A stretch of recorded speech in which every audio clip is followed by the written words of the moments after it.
As a global society, I think we're not disconnected. We're only shifting about. I mean, that's the best way I can put it.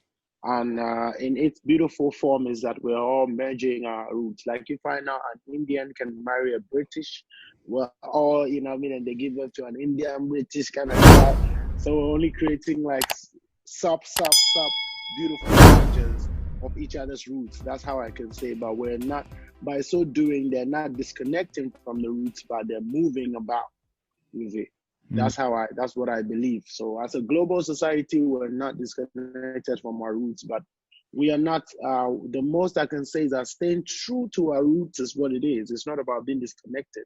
The truthfulness, the pride that we have to share where we come from and how we come from, and even the going back to develop those places and growing their values and their ethnicity, the values and the culture is more difficult these days. So that is what it is, because there's always like a race of supremacy of values and cultures. So you realize that some people are just, that's how it is, but it's not that we are disconnected.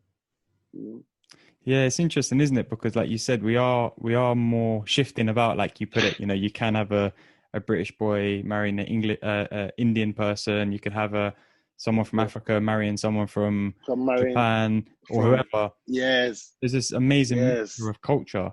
But then how do you think that affects the way that we kind of remember our cultures? Like my family, although I'm a British boy, like my family's all from Italy.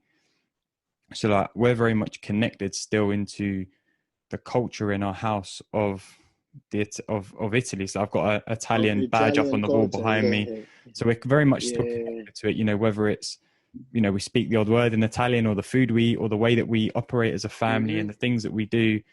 So how do you think, as we go through this shifting about of cultures and roots, that we kind of stay with that? We don't lose that sense of actually the core of it, which is that culture. Yeah, thank you. I think you have a badge of Italy in your back. That's an honest act of keeping your roots.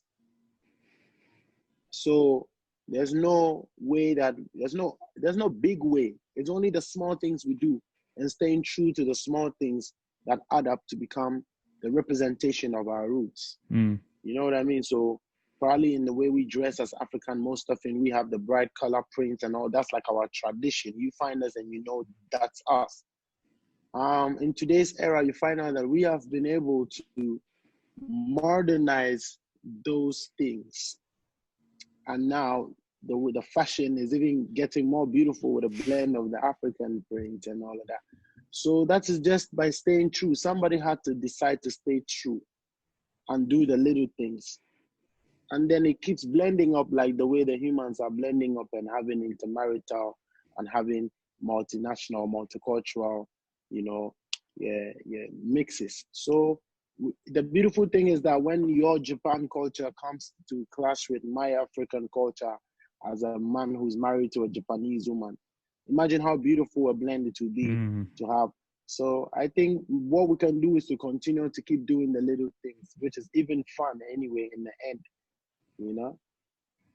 Yeah, for sure. And I think that's what I love about it, is like being able to identify with the culture, even though you're not there living that thing every day. I'm not in the mountains of Italy every day where my family came from, or in the south of Italy, but I can still live through that culture in our approach. And I think that's the amazing thing about it, really, is like, yeah, the roots remain there for you in Ghana, for me in Italy, but you can take those wherever you go.